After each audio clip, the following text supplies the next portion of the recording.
એક કથા છે દીકરીની, જેનું નામ અને કામ આપ સર્વે આમ આદમી કદાચ જાણતા નહીં હો, જે રાજકારણથી દૂર રહીને પિતાના મિશનને જીવંત રાખવા માટે લડી.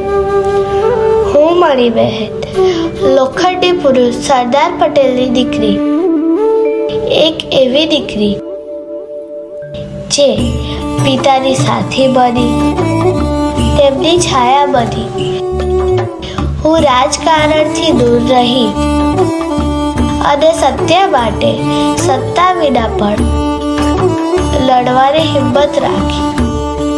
પિતાની યાદોને જીવંત રાખવા માટે મેં લખ્યું, બોલ્યું અને જતા સુધી તેમનું સત્ય પહોંચાડ્યું. લોકો સરદારને ભૂલી શકે, પણ હું નહીં. આજે તમે અમદાવાદની આ ધરતી ઉપર સુખેથી ફરો છો, એ સરદારની દેન છે. આજ તમે અખંડ ભારત જોતા હો, એ સરદારના ત્યાગ અને બલિદાનની દેન છે. અને આજે તમે તેને યાદ કરવા અહીં સમય નીકાળી આવ્યા, તેની માટે ધન્યવાદ. આજે મારે મારા જીવનની એક નાનકડી વાત મારા પિતા સરદાર પટેલને કહેવી છે. સાંભળો ત્યારે.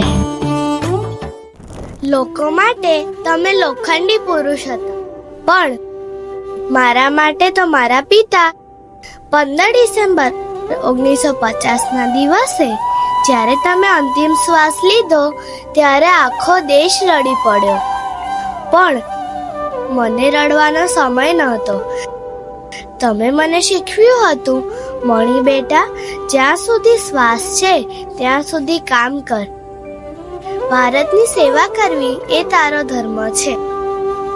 હું તમારી ઈચ્છાઓ પ્રમાણે જીવી, ક્યારેય કોઈ પદની લાલસા રાખી નહીં, ક્યારેય કોઈ લોભ કર્યો નહીં.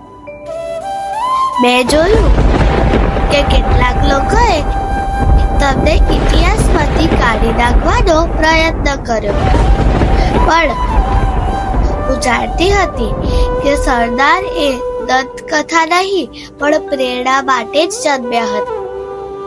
પિતાશ્રી, તમે કહ્યું હતું, જો પુત્ર સાથે ન આવે તો દીકરીએ આગળ આવવું જોઈએ.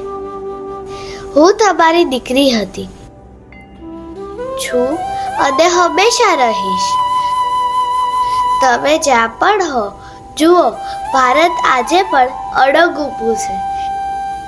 શિર ઊંચું કરીને જુઓ, સામે બેઠેલા બધા ભારતીયો એક ભારત, શ્રેષ્ઠ ભારત બનવા એક થઈ રહ્યા છે.